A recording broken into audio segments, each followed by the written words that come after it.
O grande debate de hoje começa agora. O quadro é um grande sucesso da CNN americana. Aqui temos como objetivo apresentar temas relevantes, com visões diferentes sobre o mesmo assunto. Tudo para você construir a sua opinião, a sua forma de pensar. Os debatedores têm total independência e a opinião deles não reflete a posição da CNN. Participam comigo a advogada Gisele Soares e o advogado Tiago Anastácio. Nosso primeiro tema é: o presidente Jair Bolsonaro tornou sem efeito, em uma publicação feita hoje de manhã no Diário Oficial, a nomeação de Carlos Alberto Decotelli como ministro da Educação. Decotelli durou apenas 5 dias como ministro da Educação. Aí a decisão publicada logo cedinho. O economista anunciou sua saída do governo depois de a Fundação Getúlio Vargas afirmar que ele não fazia parte do corpo de professores efetivos da instituição. Em entrevista à CNN, o ex-ministro explicou os últimos acontecimentos. Esta informação divulgada pela Fundação Getúlio Vargas fez com que o presidente me chamasse e dissesse: se até a Fundação Getúlio Vargas, onde o senhor trabalha há 40 anos, ministrando curso, vários seus alunos têm o seu nome impresso no certificado, ela está negando que o senhor não é professor, que o senhor seja professor da Fundação Getúlio Vargas, então aí é impossível o governo continuar sendo questionado sobre as inconsistências em seu currículo. Então, o presidente considerou que não havia como prosseguir. Com a saída de Decotelli, Bolsonaro terá o seu 4º ministro da Educação em 1 ano e meio. Isso é um sinal de que a área não é prioridade do governo, que as escolhas têm sido mal feitas. Tiago, começo com você. Bom dia. Bom dia, Rafael. Bom dia, Gisele. Bom dia. O ponto aqui que se coloca, Rafael, é muito simples. Não é só uma questão de prioridade. A questão é como é que você maqueia a falta de prioridade. Em regra, com algum nome na tentativa de tentar solucionar algo que, de fato, não é do interesse do governo, que, de fato, não é do interesse das pessoas que compõem esse governo. A educação, nós sabemos, e já concordamos aqui diversas vezes sobre isso, a educação é o elementar, é a base, ela é as pequenas pedras que vamos colocando no chão para a construção de um futuro razoável, no mínimo mediano. A educação brasileira, desde este governo ter iniciado seus trabalhos, ela foi a frangalhos. Basta ver o que aconteceu nas universidades federais, muito em razão do quê? Da atuação do ministro Abraham Weintraub, hoje fugido nos Estados Unidos, não foragido, fugido nos Estados Unidos, de forma que, inclusive, ainda precisa ser muito bem esclarecida, e toda essa ideologia de professores de internet, ou seja, de professores, ídolos, filósofos, que nós não sabemos qual é o lastro acadêmico dessas pessoas. Quem são, de fato, essas pessoas? O que elas pensam? Então, é muito evidente que a única coisa real, fática, que esse governo pretendeu seriam as escolas cívico-militares. Mas também algo que não progrediu. Por quê? Por incapacidade técnica e também por contraposições políticas que foram sendo colocadas ao longo do tempo. A educação é fundamental. O ex-ministro agora está sofrendo com, eu diria até uma campanha nefasta, até exagerada, porque eu não conheço ninguém que leu o mestrado dele. Eu não vou sair acreditando no que dizem sem antes ver o que aconteceu. Mestre ele era, porque senão a GV não daria para ele a docência. Doutor, precisa perguntar para a Universidade de Rosário. Mas também é estranho que ele tenha acompanhado em pós-doutoramento na Alemanha sem ser considerado doutor por Rosário. Então é algo que o tempo vai nos explicar. Mas é óbvio que vai se perder o interesse ao longo desse período, porque haverá um novo ministro. E parece que um bom nome. Parece que um dos favoritos ao cargo é o reitor do ITA, do Instituto Tecnológico da Aeronáutica, que fica em São José dos Campos. ITA, que é, sem dúvida nenhuma, a faculdade de, vamos dizer, a mais de ponta das faculdades brasileiras, talvez o nosso grande primor tecnológico, e talvez até um dos nossos únicos. Okay. Então, a educação, ela não é. Essas pessoas não gostam de educação. Elas não gostam da academia e, muito pelo contrário, existe até uma aversão ao pensar, porque quem não pensa é mais facilmente manipulável. Gisele, esse entra e sai permanente de ministros da educação no governo Bolsonaro, nós vamos para o quarto agora, a partir da escolha que será feita pelo presidente, já passaram 3, significa o quê? Bom dia, Thiago. Bom dia, Rafael. Bom dia.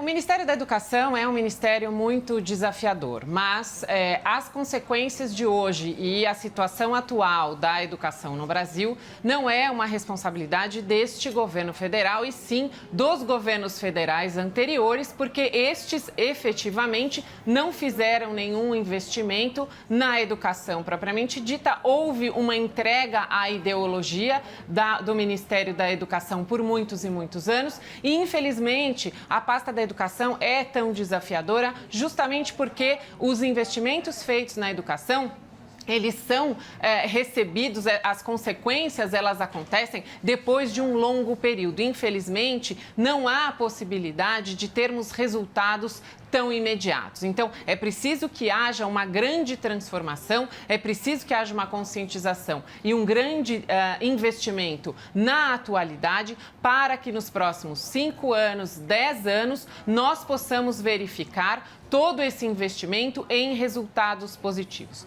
O PISA, que é um dos índices mais importantes que avalia os índices de educação de 2018, mostrou que mais de 50% das crianças e dos jovens brasileiros não conseguem fazer operações matemáticas e não conseguem compreender textos diante de critérios mínimos para fazer esse tipo de avaliação. Ou seja, temos realmente hoje uma situação na educação muito triste, que demanda investimentos de toda a ordem, no treinamento dos professores, nas melhores condições de infraestrutura das escolas, nos subsídios aos alunos, e é necessário que haja uma priorização. O governo federal, ele havia feito uma nomeação, no meu entender, muito positiva, uma triste notícia que o ministro Decotelli tenha deixado a pasta, infelizmente por conta dessas notícias recentes, porque fez um bom discurso, justamente um discurso afastado das ideologias, um discurso que propunha o diálogo, que propunha justamente essa priorização da pasta da educação e todos esses investimentos que são necessários. Precisamos cobrar muito e fortemente de todos os políticos que deem atenção para a educação diuturnamente, para que nos próximos anos possamos colher os bons frutos que vão ser plantados agora. Infelizmente, não há resultados imediatos e as consequências nefastas são responsabilidade direta dos governantes anteriores. Agora, Tiago, geralmente um ministro da Educação simboliza uma tese, não é? Um programa, um desejo que um grupo político tem para uma determinada área. No caso do ministro da Educação, para a educação, o ministro da Cultura para a cultura, saúde para a saúde e assim definitivamente. Você acha que o atual governo, o governo Bolsonaro, tem planos para a educação, tem dado a devida atenção para essa área ou não? Rafael, me parece muito claro que existem 2 governos Bolsonaro. O dos últimos 10 dias e o anterior.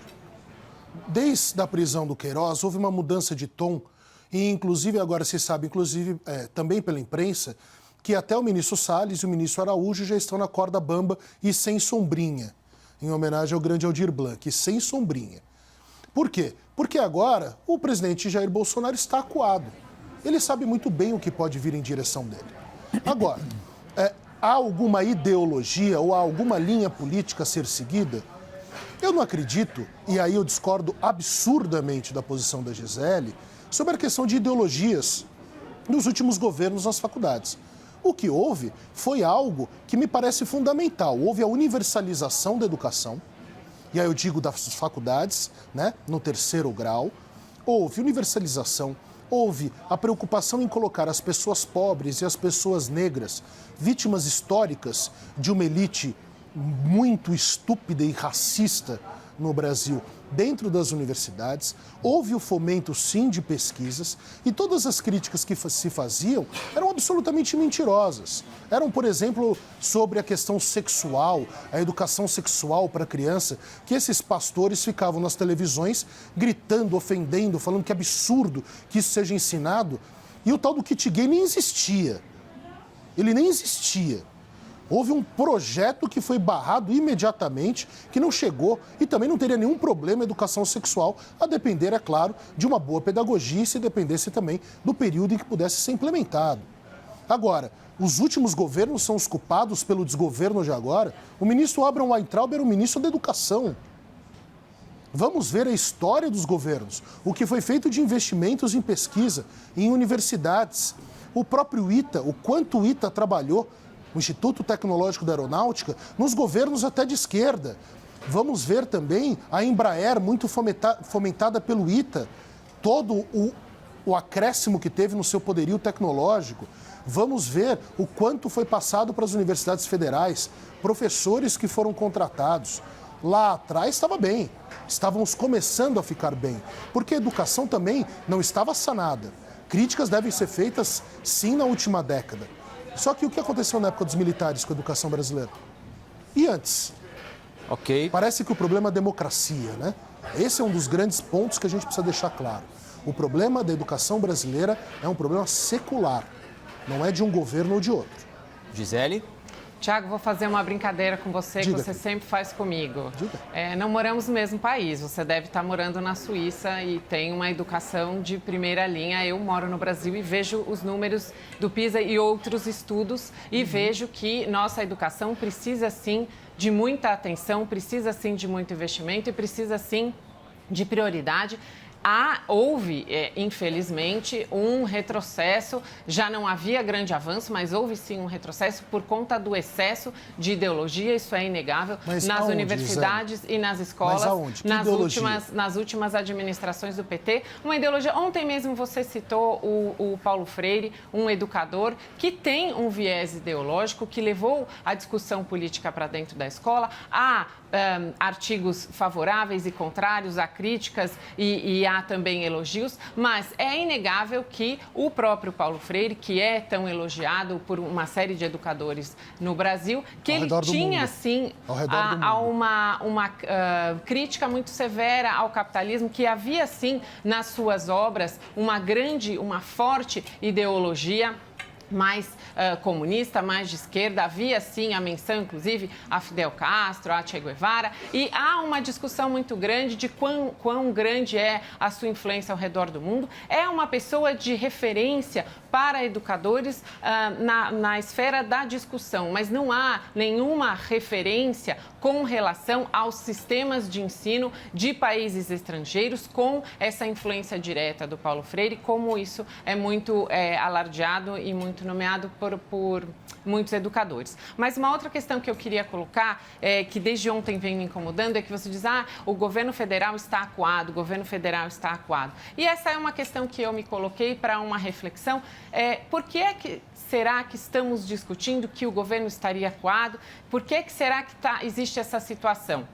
Existe essa situação justamente porque houve um excesso de judicialização por parte dos opositores. Houve, então, um posicionamento do judiciário que, hoje em dia, conduz muitas dessas investigações, participa dessas investigações, algumas delas, inclusive, em caráter exclusivo, por iniciativa do próprio Poder Judiciário, que tem, sim, acuado o presidente na medida em que há uma investigação somente de apoiadores do presidente. Pode ser que outras pessoas sejam encartadas nessas investigações. Mas hoje, as investigações que estão em curso, e inclusive a nova reabertura da investigação lá no TSE, todas elas direcionadas para o governo federal. Ou seja, o governo realmente tem uma grande dificuldade de conseguir avançar, de conseguir colocar as suas pautas por conta desse excesso de judicialização, não só por esse fator, mas também por esse fator, e está, sim, sendo acuado por esse excesso de judicialização.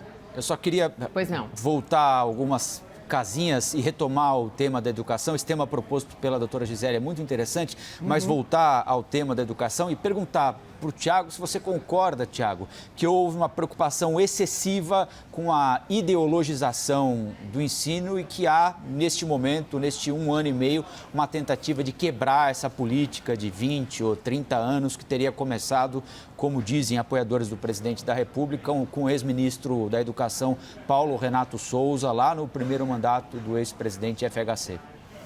Rafael, a gente precisa dar uma verificada se a saúde do Weintraub está boa, porque eu acho que ele morreu e baixou na Gisele agora. Agora a culpa da educação brasileira é o Paulo Freire. Pelo amor de Deus. Mas você não falou absolutamente nada, minha amiga, sobre todos os investimentos da área de ciência, de tecnologia nas universidades dos últimos governos. Isso desde Fernando Henrique Cardoso. É por isso que a gente está navegando. Não, a gente não está navegando. O problema é que os militares não fizeram nada. Os militares não fizeram nada. Dos militares. Depois não, dos não. militares... Os militares fizeram. Vamos lá. Os militares fizeram o quê? Na educação. Me diga. E os governos democráticos posteriores fizeram então o quê? você acha que o problema são os governos democráticos. Era exatamente onde eu queria chegar. Então, olha só o problema que a gente tem. Quando o Weintraub não tem razão, ele falava do Paulo Freire. Certo? Eu não morro de amores pelo Paulo Freire, mas ele é definitivamente um acadêmico respeitado. É um homem do tempo dele, que cavalgou ideologias que eu discordo, mas foi um acadêmico, foi um pedagogo. O grande pecado do Paulo Freire é o pecado que hoje se verifica nesses governantes que nós temos. Paulo Freire tentou, essa é a base, a gente sabe da pedagogia dele, criar pessoas com senso crítico e não soldadinhos. Cidadania não é feita a partir de ordens hierárquicas, é feita a partir de senso crítico. Esse é o pecado dele aos olhos dos olavistas, aos olhos das alas militares. Eu discordo das ideologias políticas de Paulo Freire, mas não podemos negar que ele tentou, certo ou errado, ele tentou, e a sua pedagogia fundamentalmente foi para criar cidadãos com senso crítico. Certo ou errado. Só por isso deve ser aplaudido. É um homem do tempo dele. A educação brasileira vive em frangalhos desde sempre, desde que Dom João pisou nas areias da Guanabara. Nós não temos educação brasileira. Nós não temos e não temos por quê. Porque o nosso povo sempre foi propositadamente deixado à ignorância para que pudesse ser levado como um gado. Não sabíamos que o gado também surgiria do outro lado, das pessoas ricas, das pessoas com capacidade, como são muitos dos grandes apoiadores do atual presidente da República. Mas vamos deixar uma coisa clara. Os governos, desde a redemocratização, fizeram muito mais pela educação do que os anteriores. Basta ver, um presidente da República era professor universitário celebrado no mundo inteiro como sociólogo. Eu sei que se dependesse do ex-ministro da Educação, não teríamos sociólogos, antropólogos, não teríamos nada que pudesse gerar senso crítico na população. Gisele? Mas uma coisa é uma coisa, outra coisa é outra coisa. Um era sociólogo e o outro deveria estar na cadeia, né? Temos ex-presidentes de variadas formas. Mas, voltando para o presente, Tiago, qual é o problema e o que é que nós podemos fazer de uma forma muito mais propositiva pela educação? É exigirmos que haja esses investimentos, é cobrarmos no Ministério da Saúde, é cobrarmos dos governos estaduais e dos prefeitos, porque todos também nessa área têm competência concorrente, para que promovam a educação de qualidade a todas as nossas crianças, jovens, universitários e cursos técnicos. Eu fui fazer uma pesquisa justamente para verificar como está a situação do Ministério da Educação, já que teremos então agora um novo ministro da Educação. E lá identifiquei uma série de ações bastante positivas e uma série de números bastante promissores.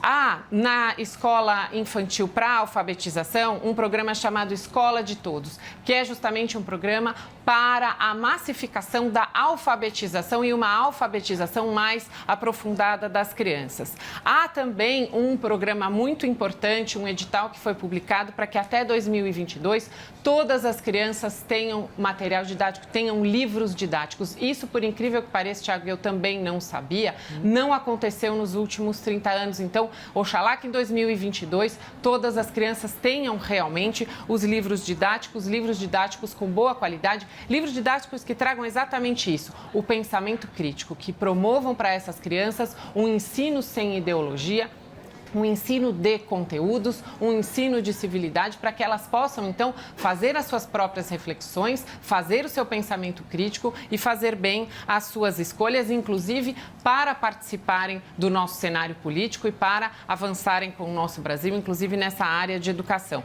Com relação às escolas cívico-militares, também há um projeto para a instalação em 18 estados, 26 cidades, não de escolas puramente militares, mas escolas cívico-militares. As militares, elas têm um problema de custo, que é muito elevado, mas as cívico-militares trariam, então, essa possibilidade de resgate deste ensino atrelado muito à hierarquia e à rigidez de normas e ao respeito à autoridade e também normas de civilidade. Há quem critique, mas essa é uma linha que também muitas pessoas que hoje têm uma ideologia mais à esquerda também aplaudem essa modalidade, esse modelo de escola. Houve, durante a pandemia, também pelo Ministério da Educação, a destinação de uma série de verbas para o combate à pandemia. Não houve, por exemplo, a interrupção da distribuição do repasse dos valores para as merendas. Isso porque sabemos, infelizmente, que uma realidade, que é a realidade de uma parte da nossa população, que as crianças vão para a escola para se alimentar. Então, não houve a interrupção, embora as escolas tenham sido suspensas. E há também uma série de outras notícias importantes com relação aos ensinos técnicos e também à empresa brasileira de serviços hospitalares, que administra os 40 hospitais escola, que também estão aí à frente do combate à pandemia e que recentemente vão receber 107 pessoas com deficiência do mais recente concurso público que fizeram para recepcionar novas pessoas. Então, há notícias positivas, esperamos que o novo ministro venha para dar continuidade a essas políticas afastadas da ideologia. Acho que a dúvida que todo mundo tem, não é, Tiago, Gisele, começando pelo Tiago, é se os ministros têm tempo de tomar conhecimento desse tipo de coisa, né? Porque pouco tempo no cargo, efetivamente, né? E aqui, sem entrar no mérito se é ministro de Bolsonaro, do Lula, do Fernando Henrique, da Dilma, seja lá de quem for, né? E o problema, Rafael, é que a educação não vai... Esse é o ponto que precisa ser discutido. E essas quebras, e até mesmo os argumentos de linha ideológica, é que acabam sendo um problema. Eu, por exemplo, eu não tenho grande apreço pelo Paulo Freire, mas eu não posso negar a importância dele. Eu não posso negar a importância de que um cidadão com senso crítico é o fundamental e não um gado. Né? Nós não vivemos na república do pastoreio, como nós identificamos em algumas massas de pessoas. Nós precisamos de cidadania. Nós precisamos que as pessoas pobres, as pessoas que vivem à margem dos luxos dos centros das capitais, elas tenham o poder de, pela educação, mudarem não só suas próprias vidas, mas também o mundo. A educação é elementar por causa disso. Agora, qual é o ponto? A educação não vai mudar de um mandato para outro. Esse é o grande drama, né? É exatamente isso, Tiago. Posso só te fazer uma interrupção? Querida, é exatamente isso. Educação não é programa de governo, é programa de Estado. E nós precisamos de estadistas. Nós precisamos de políticos que tenham a coragem de seguir com programas que vêm de governos anteriores, sem interrompê-los para colocar a nova chancela do seu novo partido ou do seu novo governo e que deem continuidade, porque um bom programa de educação, ele tem que ter aí uma previsão de 10 anos para realmente ter efeitos positivos. Agora, antes disso é impossível. Gisele, houve uma ruptura importante, né, em relação ao passado a partir deste mandato do presidente Bolsonaro. O Tiago estava falando numa tentativa de transformar uma parte da população em gado, ao não dar a ela a educação suficiente, o senso crítico suficiente para saber o que é bom ou o que é ruim, para tomar as melhores decisões para as suas vidas. Mas, Rafael, você vê essa intenção também? Eu não falei só desse governo, tá? Eu falei que essa é uma questão histórica no Brasil. Porque é mais fácil governar quem não pensa, né? Mas não só no Brasil, né, Tiago? A política do pão e circo, ela remonta a tempos muito mais antigos. Então, é realmente muito mais fácil de controlar qualquer povo se esse povo não tem conhecimento e não tem senso crítico. É muito mais fácil de direcioná-los como querem os governantes ou como querem as pessoas que estão ocupando cargos mais poderosos de elite. E é justamente nesse aspecto que é tão importante e que eu louvo a internet, as redes sociais e a livre comunicação entre as pessoas, porque nestes novos tempos nos é possível acessar uma quantidade muito maior de informações, nos é possível nos aproximarmos desses nossos políticos e deles exigirmos quais são as prioridades que, para nós, povo detentor do poder, quais são as prioridades que queremos que sejam alavancadas no Brasil. Então, a questão da educação é extremamente relevante. Precisamos que a população tome consciência dessa necessidade, dessa prioridade, justamente para que cobre de seus governantes ou mesmo para que se candidate e vá participar desse governo, para que consiga, desse ou de outros governos, enfim, mas para que consiga construir, para que consiga contribuir com o Estado para a adoção de uma política de Estado de educação. Passou da hora do Brasil olhar para a educação com carinho, tirar as ideologias e trazer realmente o conhecimento, o ensino, o fomento à educação de verdade para todas as nossas crianças, para todos os nossos jovens, como o Tiago também exaltou ontem, a questão da ciência. Se a gente não tem uma boa educação, nós não teremos boa ciência. É absolutamente necessário que façamos esses investimentos e aí, nessa medida, tem que ser política de Estado, não dá para ser política de governo. Há realmente, neste governo federal atual, na minha visão, essa tentativa genuína de dar esse salto, de fazer essa transformação. Então, assim como o programa Pro Brasil veio como um programa de Estado com 10 anos de duração, que venha então um programa de Estado também para a educação de longo prazo e que daqui a 5, 10 anos possamos estar aqui, Tiago, debatendo e justamente comemorando, louvando as vitórias que tivemos na educação com este novo programa que virá, espero que venha. Eu particularmente acho que é mais de 10 anos, é um projeto de décadas. Vamos para os argumentos finais do debate desta manhã aqui no Novo Dia, começando pela Gisele Soares. Obrigada, Tiago. Obrigada, Rafael.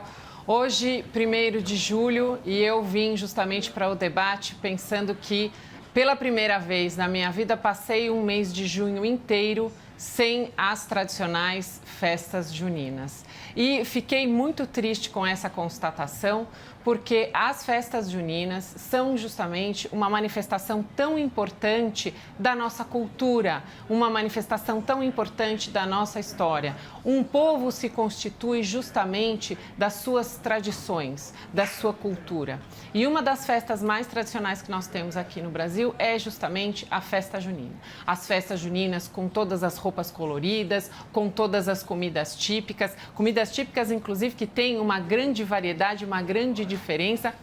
Elas que começaram no Nordeste, mas que ocorrem em todos os estados do nosso país e de formas diferentes. Eu tenho muitos amigos no Nordeste, trocamos receitas e muitas vezes constatamos como há pequenas distinções, pequenas tradições de cada região. As danças são muito bonitas, as músicas também. Houve uma série de escolas que, justamente na tentativa de manter e de ensinar para os alunos sobre a cultura, sobre a tradição das festas juninas, promoveram festas por videoconferência. Houve famílias que também promoveram essas festas com o uso de recursos de tecnologia da atualidade, mas, infelizmente, toda aquela alegria, todas aquelas músicas, todas aquelas cores, aqueles sabores, aqueles perfumes das várias bebidas, das várias comidas, infelizmente esse ano não aconteceram. Vamos esperar para que no ano que vem,